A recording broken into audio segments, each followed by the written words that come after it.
Alright, what's up, guys? Yeah, it doesn't look right, right now. And I kind of had like sick, a little weird. Anyways, so right now I'm gonna start a new series. It's called, I don't know what it's called actually. It's just scary story, reading scary stories with ZeDe, I guess, or scary stories with ZeDe. Yeah, there we go. So that's why I have the candles, the dark setting in the background. It looks pretty dope, actually. And my face, it's kind of mysterious. I like to think, at least. I don't know if it actually is. Anyways, so I have my friend with me. I'm just talking to her right now. Can you talk, please? What? Alright, yeah, that's all they needed to know. So my friend's going to be listening to me talk. And actually, I do not want to talk about this. So, scary stories. Actually, we're gonna go to the site when creepypasta. Yeah, we're gonna do creepypasta, okay? Just give me a moment.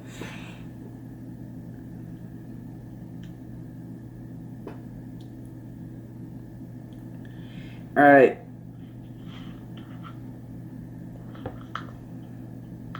Hold up.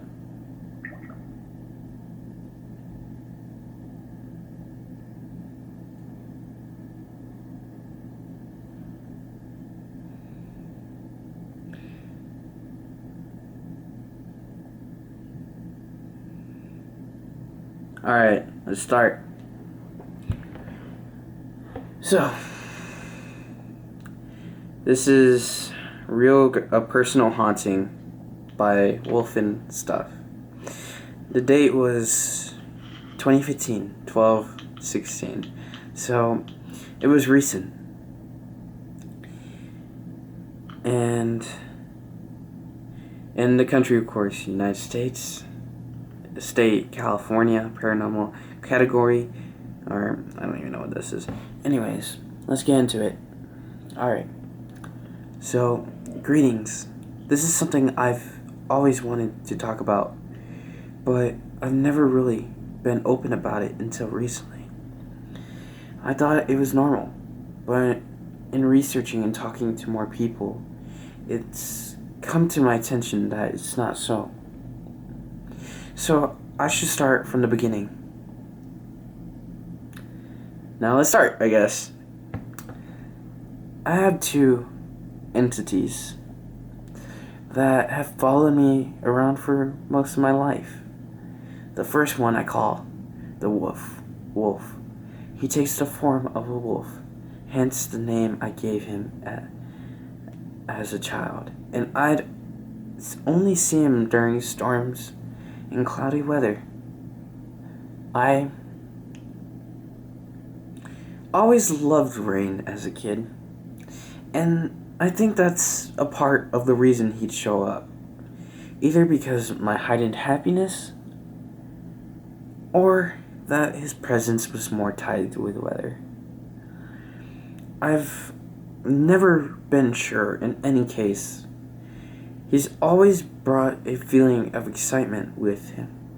And even though I couldn't see him directly, I could see him in my mind's eye and sense where he was.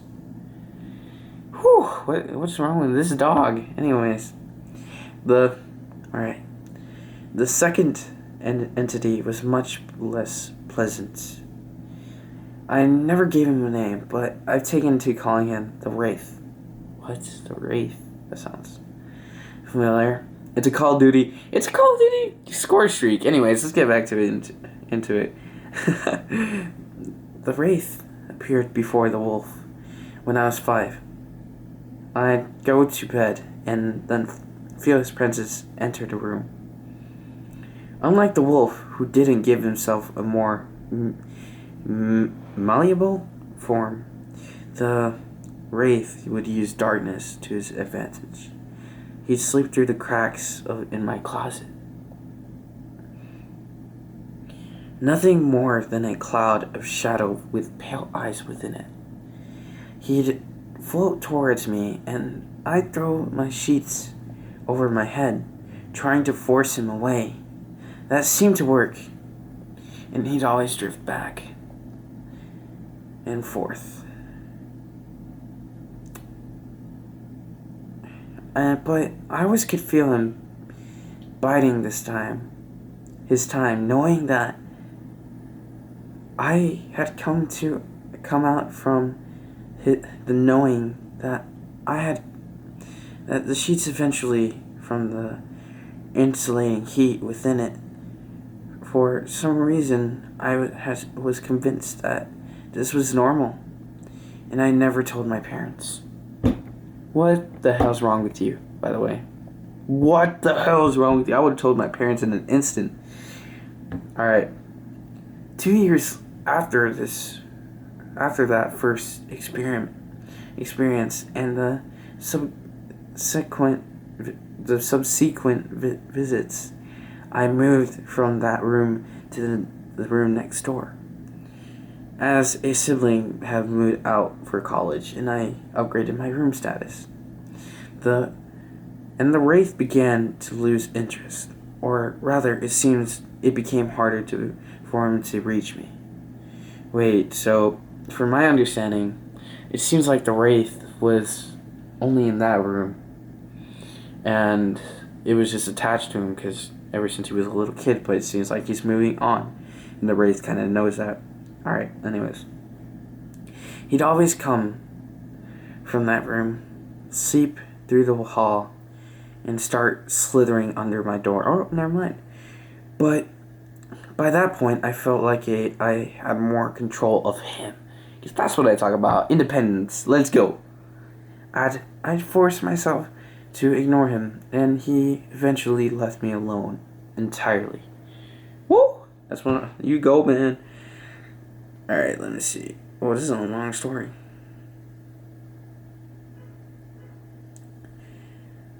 That changed when we moved to our new home. About 4 miles away? Why would you move only 4 miles away? Like, that's crazy. I would have moved, like, at least a stay away. Anyways, around 8 years later, 8 years, wow. After some time, the wraith reappeared there and had changed appearances.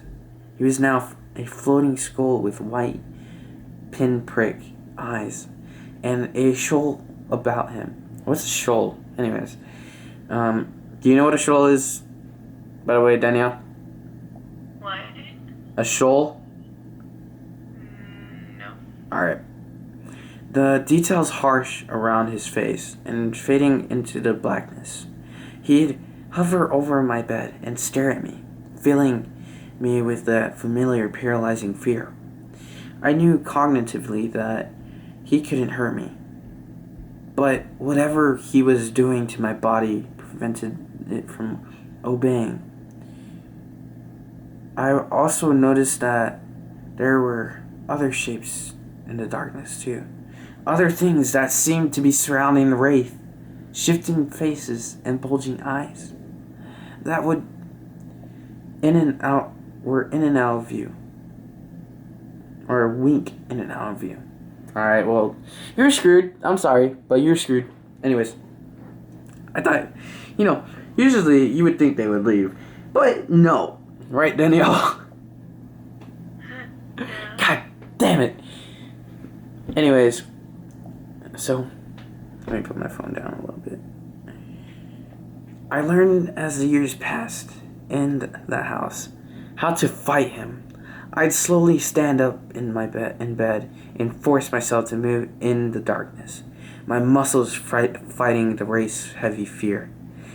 The wraith began to lose power over me again, and he became so desperate that even tried to manifesting during the day, along with those strange, otherworldly demons or shapes, or whatever surrounding him. Focusing all my willpower, I whispered, "I am not afraid of you anymore. Go." About 4 or 5 years, the wraith and the wolf went silent.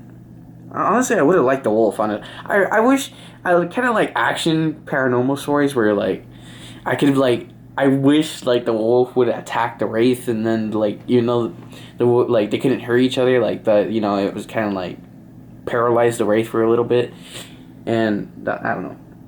Last year, the wraith made another appearance. This time, his form is that of a hanged man with a pale-skinned head attached to a distorted limp neck that can't move, his head constantly laying on his shoulder. He wears a dark green jacket and something underneath it. I think it's a button down, collared black or gray shirt. He's tall, about 7 feet, I'd say, and his limbs seem to fade into darkness. Wow. In all these encounters, the Wraith has never moved an inch, aside from the childhood experiences. He just stays in the spot and stares at me, and he has a strange affinity for closets and closet-like areas. He's watching me type this as we speak in my dorm room, and I feel like a little anxious from his presence. Thankfully, the wolf, there we go. You see the wolf? Yeah, my buddy. The wolf helps a great deal. I'm not sure if he's an enemy to the Wraith or a guardian angel or what, but the wolf keeps him in check. Every time the Wraith tries to overwhelm me, the influence of the wolf fills me and I fight back. You know, actually, now that I think about it, this is my first time reading this, and I feel like the wolf is a guardian angel or something, or maybe it's just his subconscious telling him, like, you're a wolf, you know, you could fight this, blah blah, you know. It's probably just another version of him, you know, and maybe, I don't know. Sorry. And the Wraith retreats. I feel like I've given a lot of power back to the Wraith because I've finally admitted that he has some presence in my life. Where before wasn't convinced he was even there necessarily. I suppose I was using denial to keep myself safe, but I'm relearning how to banish him. Now with pure willpower instead of denial. Okay, well, and let's finish this off. Real quick, let me talk. I'm proud of this man. To see what type of crap he's going through, I'm proud of him. Anyways, so I guess at this point, I'm mainly wondering a few things. What is the Wraith? A Christian demon of some kind? An evil spirit? Something else? And what were those things around him that I saw? And why aren't they around him anymore? Or is not heavily? Is it something to do with me beating him years ago? Also, my father has seen a lot of ghosts in his life. And about 7-8 months ago, until 7 or 8 months ago, I'm sorry, the dad seen ghosts until 7-8 months ago. Does that hold any significance? Lastly, it seems like the Wraith was bound to that closet. He was able to get to the new house, and to me though, it would have been made more sense for him to stay in that house and stay with the new people who moved in, right? The end. Alright. Anyways, that's the end of it. I hope you guys enjoyed. It's a change of whatever. But I hope you enjoyed. This is every Sunday, by the way. And hope you guys subscribe and like, by the way. Love you.